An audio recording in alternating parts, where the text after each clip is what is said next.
zgodnja danica, tvoji mornarji, daleč na drugi jadramo breg. Z nami valovi, z nami viharji, spuščajo v silen boj se in beg.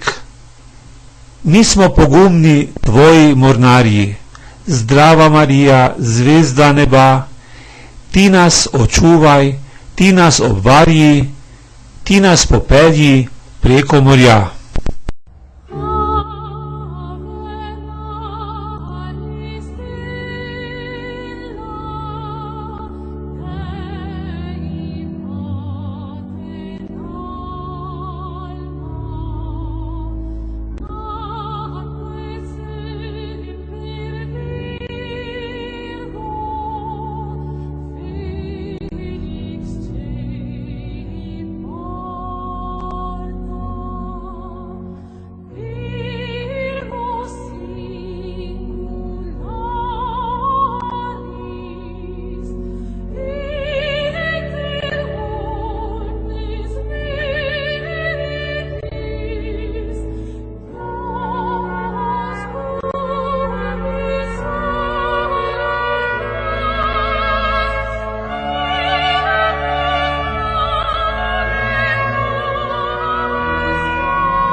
Hvala Jezus in Marija, spoštovane gledalke, cenjeni gledalci, lepo pozdravljeni. Tokrat vas pozdravljam iz Marijinega svetišča v Strunjanu. Lepo pozdravljam tukajšnjega predstavnika Nikota in lepo pozdravljam naši domači oddaji Pot poti. Ja, pozdrav tudi vsem vašim gledalkam pa gledalcem. Morda mi na začetku se našim gledalcem daje pot poti predstavili. Sem Frančiškan, pater Mikoš Bokelj, doma sicer iz Kranja, ampak pot me je vodila vse povsod, po naših postojankah in tudi po tujini. Sem bil skoraj 3 leta v Avstraliji med seljenci in zdaj sem že 7. leto tukaj v Strunjanu. Drugače sem pa že 31 let duhovnik, to je ta lepa doba. Kako vas je pravzaprav Bog poklical v ta lep oziroma težki duhovni poklic? Je razlika biti duhovnik oziroma pastoralno delovati v Sloveniji ali v Avstraliji? Ja, to je popolnoma drugačno delo, ne? Ker tukaj doma sem bil večinoma na začetku v pastorali, delo z otroki, potem je bil pa izziv prvi tak malo večji, je bila pa romarska cerkev v Novi Štifti pri Ribnici. Tam sem v 2 delih preživel 13 let.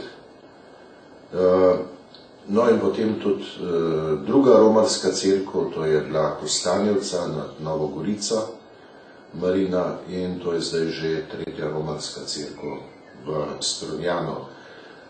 Gotovo romarska pastorala je precej drugačna kot redna pastorala. Vendar je na 2 mestih je bilo to vezano tudi župnijsko pastoralo, tako kot tukaj. In je treba to oboje združevati. In to je pastoralno delo, ki ga poznamo iz vsake župnije, to je redno to pastoralno delo.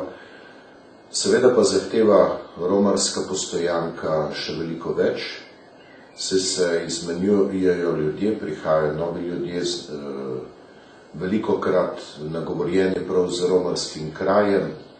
Nekateri vstopajo v ta naša romarska svetišča po dolgih letih, potem prihajajo ljudje, ki niso niti verni, pa potrebujejo ali pa sprašujejo kakšne stvari, o katerih razmišljajo. Tako da je to kar močno prepleteno. Izseljenska pastorale pa lahko bi jo razdelili v 3 dele, v 3 tretjine. To je 1/3 to redno duhovniško delo, potem 2 socialno delo in pa 3 pa kulturno. Tako da je seveda to čisto drugačno delo. Je pa sama dežela, kjer sem bil, Avstralija, zelo odprta, zelo to, kar tukaj doživljamo šele zdaj, zelo multikulturna in je potrebno ogromno ne te notranje energije, ki jo kristjani bi gotovo morali imeti, ampak ogromno spoštovanja do drugače mislečih, do drugih kultur in se to vse prepleta. In tam začutiš, kaj je to temelj spoštovanja. To je ena stran, druga je pa, kakršna je pokrajina, taki so ljudje. In tam je velika odprtost, na celini doživiš to, kar sicer na morju, da se ti zalomi obzorje in tako se odpira tudi mišljenje in pa duh. Ali nam lahko našim gledalcem daje pot poti predstavite tale frančiškanski samostan v Strunjanu? Naslednjo leto boste verjetno praznovali 500 obletnico Marijinih prikazovanj, mislim, da je prav, da vam predam besedo. Strunjan je sploh starodavno duhovno središče.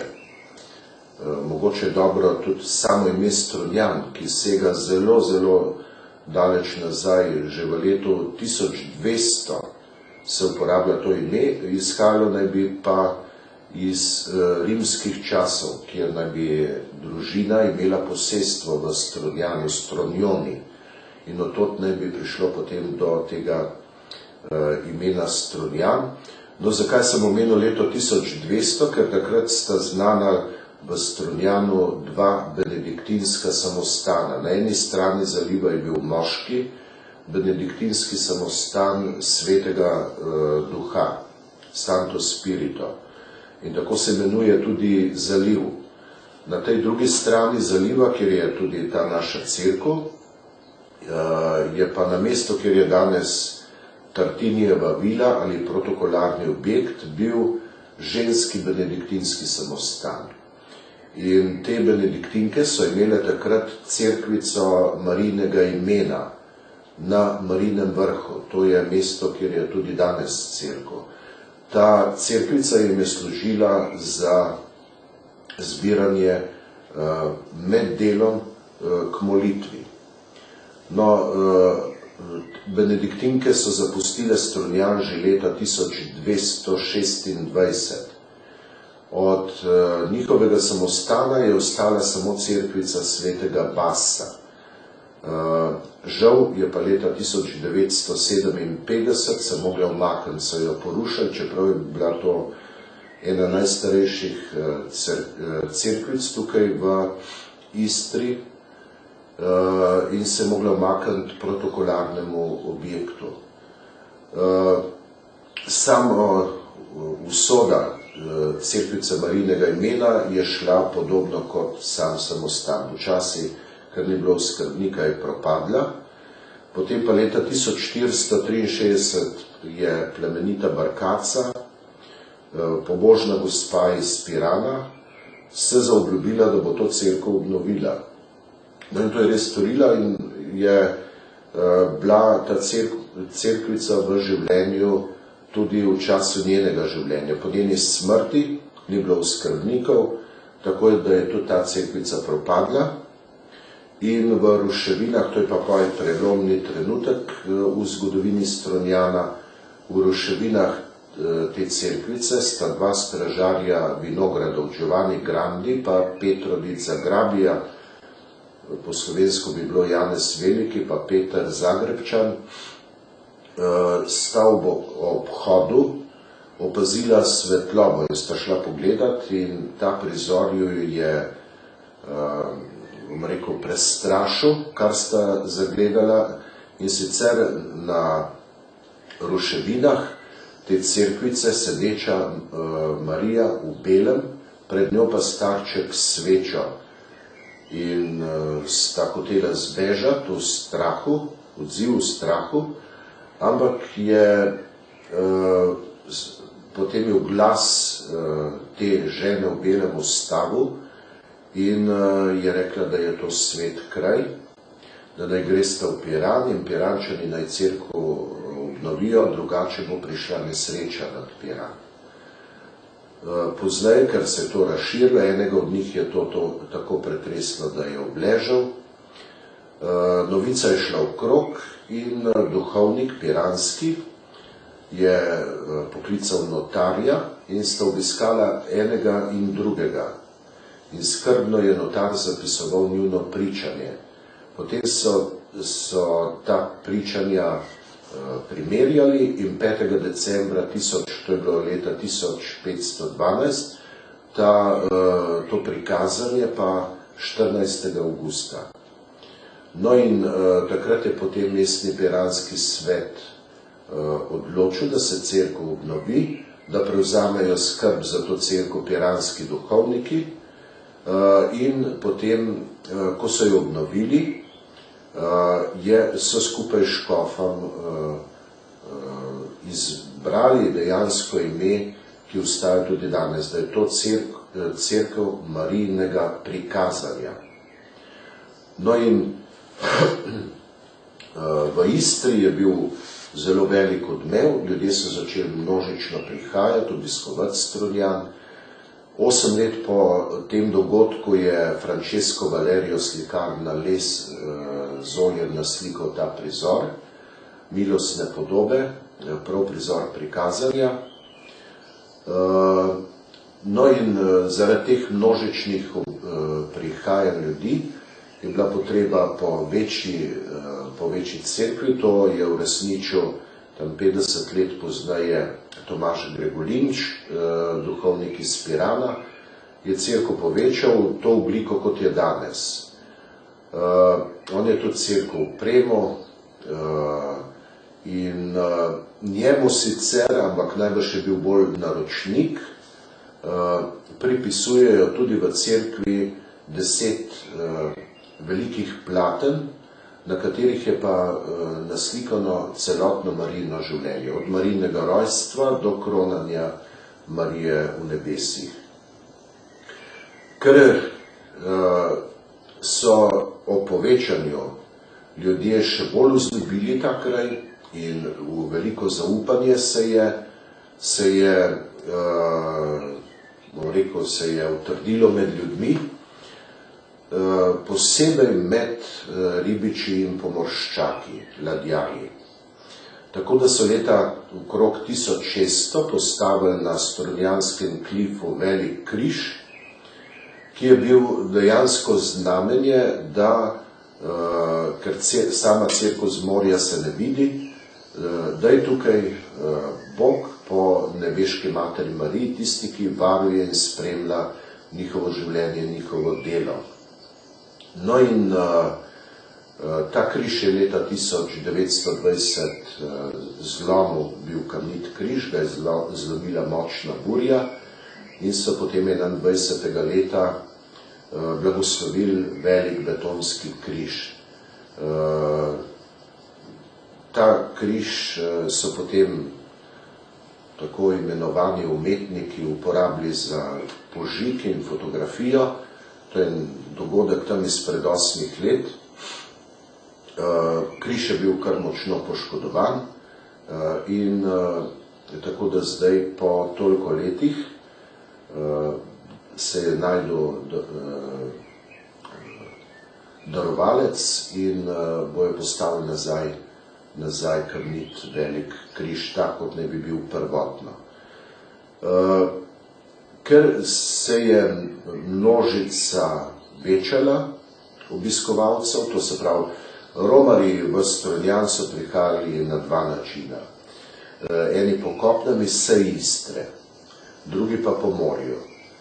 Posebej te pomorščaki, vemo, da na morju je življenje burno, včasih zelo težko, nepredvidljivo in te ljudje so imeli veliko zaupanje v spremstvo in pomoč Matere Božje, zato so ob dogodkih, ko so se rešili iz kakšne velike nevarnosti, začeli prinašati v zahvalo podobe, ki prikazujejo nesrečo, ki prikazujejo to težko življenje in v zahvalo so te podobe, so jih naslikali ali bolj ljudski ali pa večji umetniki, prinašali v zahvalo. No in te ex voto podobe ali votivne podobe so prava zakladnica tega našega Marijinega svetišča. Leta 1907 je potem tržaški škof Nagelj naprosil frančiškane iz Trenta, to je tridentska provinca, če bi lahko prevzeli tukaj skrb za to romarsko svetišče. Tukaj je bilo takrat večinoma italijansko govoreče prebivalstvo, kot vsa ta obala, ki jo danes imenujemo Slovenska obala. No in tako so iz Trenta se naselili tukaj frančiškani. Prejšnjo romarsko hišo, ki je služila duhovnikom pri oskrbovanju, so potem povečali, naredili samostan, ga povezali s cerkvijo in tako omogočali še večjo ponudbo obiskovalcem in romarjem. Največja množica vsako leto je bila seveda 14.–15. avgusta, ljudje so potovali tudi cele noči ali pa 2 dni, da so prišli tukaj prenočevali in so jim nudili duhovno in bom rekel tudi to oskrbo, da so lahko tukaj prenočevali. Po vojni je bil samostan nacionaliziran, tako da je zadnji italijanski pater Vincenzo je moral stanovati pri eni družini samodaljeno sobco v podnožju hriba in je kot starček potem hodil gor. V samostanu so najprej naredili zapore in potem so jih 55. leta preselili v drug naš samostan, to je bilo v Kopru, kjer so ostali do 8 let nazaj po zgraditvi novih zaporov. No in od 61. leta pa je v samostanu delovala šola za takrat imenovana za prizadete, Zavod Elvira Vatovec, in to je bilo do lanskega leta. Seveda pa še ni zaključen ta denacionalizacijski zahtevek ali vračanje samostana, za kar se trudimo, da bi zopet oživili to večjo možnost in ponudbo romarjem za duhovna srečanja, obenem pa tudi, da bi te motivne, dragocene motivne podobe dobile prostor hranjenja, kajti vsaka taka motivna podoba hrani oziroma skriva za seboj zelo včasih zanimive, tragične, obenem pa tudi zelo močno pričevalne zgodbe. Leta 1955 smo po smrti tega patra Vinčenca prevzeli skrb za strunjansko-romarsko središče slovenski frančiškani province Svetega Križa. Leta 1961 je postala to tudi samostojna župnija, tako da danes se združujeta ta dva elementa, pastoralno delo v župniji, obenem pa, kolikor se le da, čim boljša romarska ponudba obiskovalcev. Kakšen je pa obisk obiskovalcev oziroma romarja, takrat Marijo pripeljete po morju? Ja, takrat je seveda velik obisk, veliko zanimanje oziroma se je povečalo zanimanje, ko smo obudili spet to procesijo z barkami. To je bilo leta 2005, je bila prva procesija po skoraj 70 letih.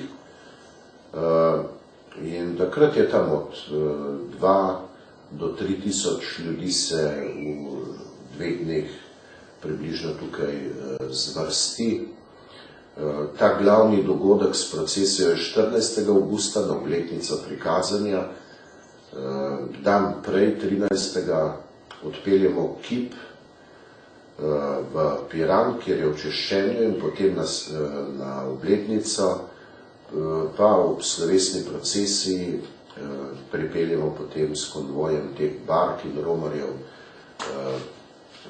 ta Marijin kip nazaj, je maša na prostem zvečer in po maši je še blagoslov oziroma procesija z lučkami do Strunjanskega križa nad morjem, kjer je potem tudi molitev za ribiče in pomorščake. Kakšen je pa utrip župnije Strunjan oziroma kdo vam pomaga pri pastoralnem delu? Se verjetno tudi veliko romarjev, ki jih je pravzaprav masno skoraj cel dan, ne?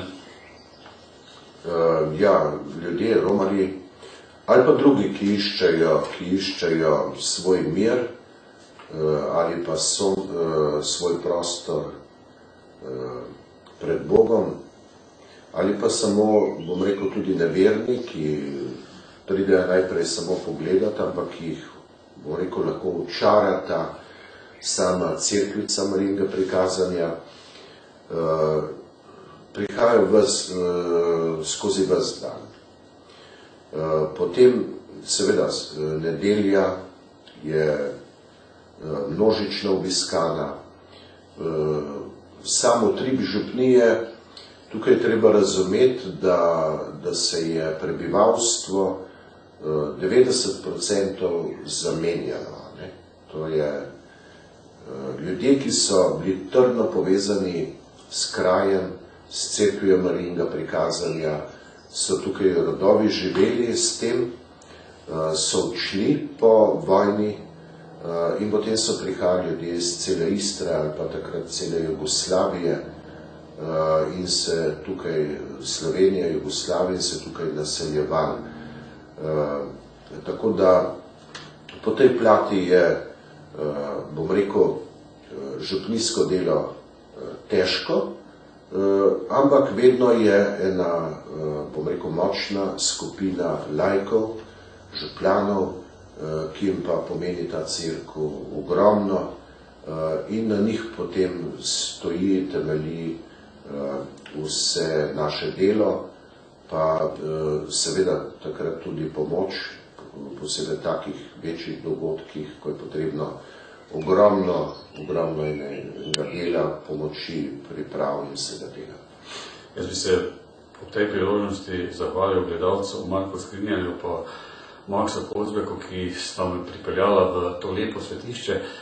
Jaz bi vas pa, pater, vprašal, če bi par besed dejali o svetem Frančišku Asiškem, ki je pravzaprav tudi ustanovitelj tega vašega reda, ne? Ja, to je sveti Frančišek Asiški. Gotovo je ena, bom rekel, če uporabim besede papeža Benedikta XVI. Zgolj kot naslov njegovemu knjigi z njegovim intervjuvom, pogovorom, Luč sveta. On je resnično v svojem času, lahko bi ga primerjali tudi z današnjim časem, v odnosu ljudi do cerkve, v duhovnem življenju, v razkoraku bogatih, revnih. Za sveti Frančišek, kot sicer sin bogatih staršev,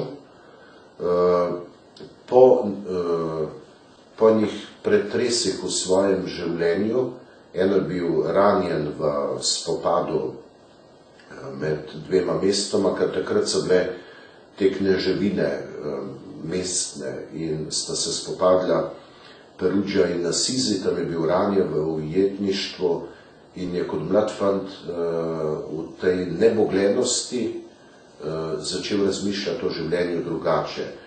Potem drugi prelomni dogodek zanj šteje srečanje z Gobovcem. To so bili ljudje na robu družbe takrat in ko gre mimo njega, pa ga nekje to prevzame, kakšen je bil Jezusov odnos do ljudi z roba.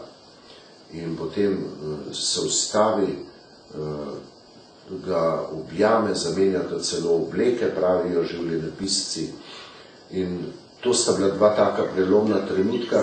In zdaj, ko se je že umaknil iz tega življenja mladostnika, se pa potem sreča še z besedo Kristusa s križa v takrat porušeni cerkvici svetega Damjana in z naročilom Frančišek pojdi in popravi cerkev.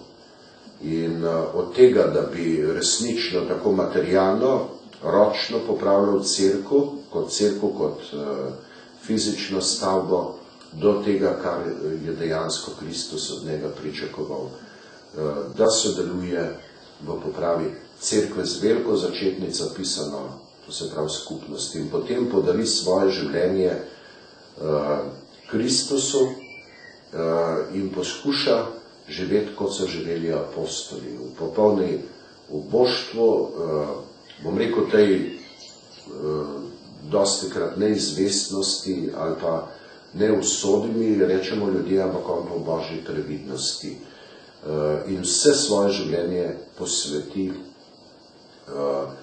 molitvi, ampak ne v smislu, bom rekel, starih redov, pa načelu moli in delaj, ora in labora, ampak bolj v smislu, vse moje življenje je ena sama molitev. No in pridružijo se mu seveda njegovi prijatelji, najprej otroci bogatih staršev, ki zapustijo jih je popolnoma prevzela ta izkušnja, njegova, osebna, se mu pridružijo in potem dobi potrditev leta 1209 dobi potrditev potem, da je njegovo vodilo, ki je bilo zelo enostavno, samo slediti evangeliju, Kristusu, blagoslov in potrdilo samega svetega očeta, papeža. In tako je začetek, bom rekel, tega Frančiškovega življenja. Po njegovi smrti, brat je umrl, ker je bilo njegovo življenje zelo, bom rekel, aktivno v molitvi, v potovanjih, v srečevanjih, v odrekanjih in pusti eno močno sled in že v času njegovega življenja se ta red zelo močno utrdi v življenju cerkve in tako v vseh 800 letih seveda v vsakem obdobju na svoj način poskuša odgovarjati izzive.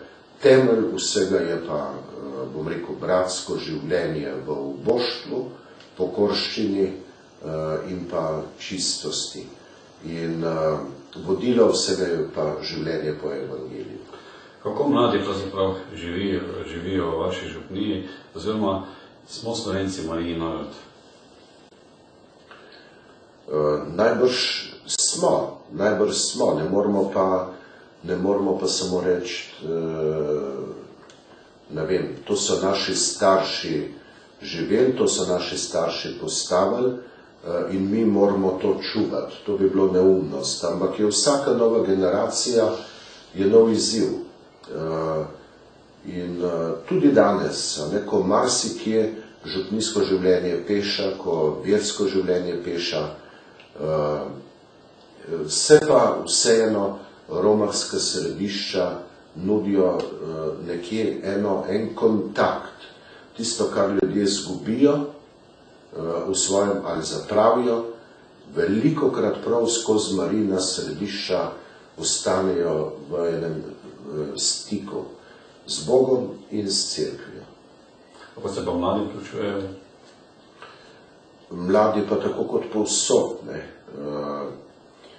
V naši župniji je bolj tako, to je ta fama Birme, z Birmo se, to je zdaj, tisto zdaj imam pa vse, zdaj sem vse naredil, to vse zasluge se človek pripisuje, ta govorica izključuje, da je to Božji dar, da je to Božja milost in mladi se potem iščejo.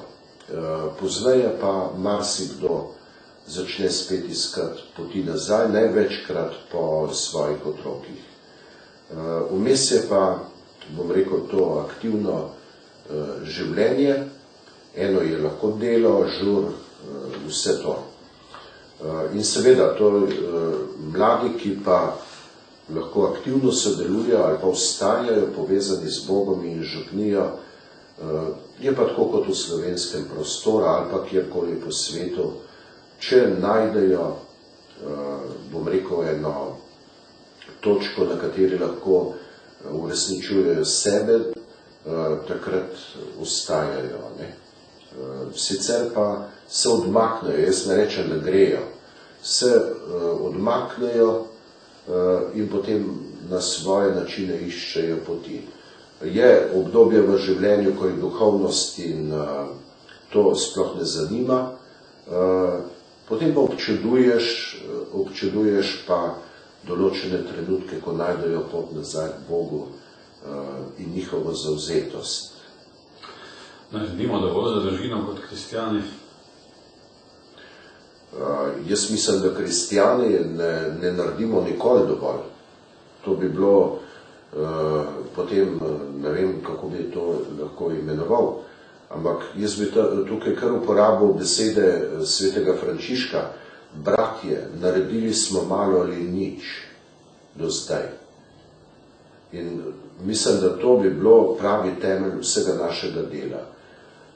Ali ti kot duhovnik, ali kot kristjan narediš dovolj, nikdar ne naredimo dovolj. To nam pokaže tudi taki, bom rekel, bližnji svetli primeri, recimo mati Terezija iz Kalkute. Mene je očaralo to, da ko je posvečala ves dan tem svojim ubogim, da preden je to začela, je bila na kolenih pred tabernakljem. In to ne 5 minut, ampak, kot pravijo življenjepisci, tudi 2 ure. 2 uri. In najbrž je vse, kar se danes dogaja, tudi posledica našega življenja kristjanov, ali pa našega dela duhovnikov. Tako da ne moramo pa to vzeti, da je to nekaj končnega, kot sem nekje bral en naslov, to bo uničilo cerkev. Cerkev ne more uničiti nič. In je čudovita definicija o cerkvi drugega Vatikanskega cerkvenega zbora, kjer pravi, da je cerkev grešna in sveta. To se mi zdi najlepše povedano. Zakaj? Ker ta grešnost je v naši človeškem življenju, svetost pa izhaja iz glave cerkve, in to je Kristus. Kaj naj kristjanu pomeni sveta maša? Ja, kristjanu sigurno sveta maša središče življenja. Jaz sem to včasih primerjal, ko so ljudje še vedeli, danes otroci niti ne vejo, kaj je krušna peč, bila v starih hišah. Je bilo središče dogajanja v hiši. Po zimi se je vse dogajalo okrog peči. Pogovori, srečevanja, zgodbe, kdorkoli je prišel, obiski, sprejemanje ljudi. Vse se je dogajalo okrog tega. Je pomenilo dom, toploto. Ko je prišel nov čas, da prvo, kar so naredili, premalo prostora je v hiši, ta mladi, in so rekli, zdaj je treba centralno, in so vrgli peči ven. S tem se je pa središče dogajanja premaknilo. In največkrat se je premaknilo tako, kot je to danes, da ima že vsak v svoji sobi televizijo, računalnik, in ljudje smo se razpršili, smo se oddaljili. In nekaj podobnega je v življenju kristjanov Evharistija. Dokler kristjani gradimo svoje življenje na tem središču naše vere, to je na izkustvu živega Kristusa, ki vstaja z nami, toliko časa imamo kristjani svojo moč in oporo. Ko ugasne luč tabernakla, ko se cerkev zapre, potem ljudje iščemo, ali pa že prej, razne nadomestke. Ampak nadomestek je vedno samo nadomestek ali instant.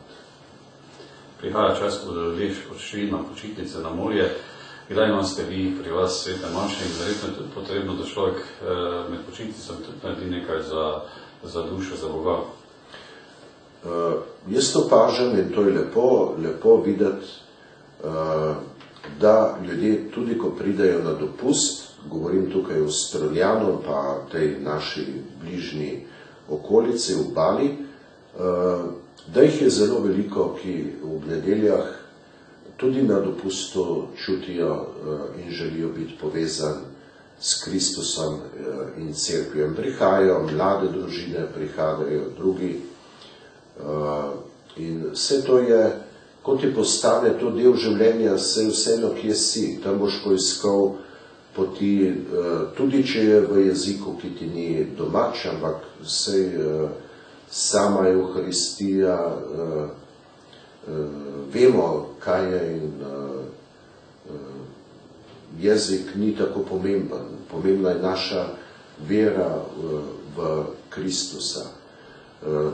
No, pri nas, govorim samo o Strunjanu, imamo med tednom, to je od 1. maja, večerne maše, to je do konc septembra, imamo večerne maše v 20. uri. Od 1. junija do konca avgusta je ena maša dopoldne, to je ob torkih, je ob 8. uri zjutraj. Ob nedeljah sta pa dve maši, prva je ob 8. v italijanskem jeziku, ker imamo tukaj skupnost Italijanov, in druga ob 10. je v slovenskem jeziku. Ko je naše največje praznovanje, takrat je pa, to je 14. avgusta, se začne procesija, letos bo to iz Izole, ob 17. uri, tam je slovo iz Izole, škofovo slovo in potem je procesija na barke in potem z barkami v Strunjan in ob 18:30 oziroma 19:30 je potem maša na prostem pred cerkvijo in po maši procesija z lučkami. Naslednji dan, 15. avgusta, je pa že prva maša ob 7. zjutraj, potem je ob 8:30 je v italijanskem jeziku, ob 10. v slovenskem, ob 11:30 v hrvaškem jeziku in potem zaključek slovesnosti ob 18. uri. Zelo lepo. Preden se poslovimo iz Strunjana, bi naše gledalce povabil v naslednjo oddajo, ki jo bomo začeli v Padovi, končali v Ljubljani, predstavili bomo pa svetega Leopolda Mandiča. Vas bi pa prosil, da bi na koncu oddaje našim gledalcem kaj bi položili na srce. Naj se zavedajo zaklada, ki jim je bil dan. In to je zaklad vere. In prav to je tisto, kar vedno ostaja. Vse, na kar se ljudje vežemo, je minljivo. Ostaja pa zaklad vere. In kolikor nam bolj uspe, da z Bogom vzpostavimo ta osebni odnos, osebni stik, osebno vero, toliko dragocenejši je ta naš zaklad. Pater Niko, jaz se vam iz srca zahvaljujem, da ste spregovorili za naše gledalce oddaje Pot poti in vam želimo obilo Božjega blagoslova na vaši življenjski poti. Jaz pa tudi vam osebno, pa vašim gledalkam in gledalcem. Hvala lepa. Spoštovane gledalke, cenjeni gledalci, vas pa lepo pozdravljam iz morja, iz tega lepega Marijinega svetišča Strunjan, za tistim lepim krščanskim pozdravom Hvaljen Jezus in Marija. Z Bogom.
Čudniče se čudi.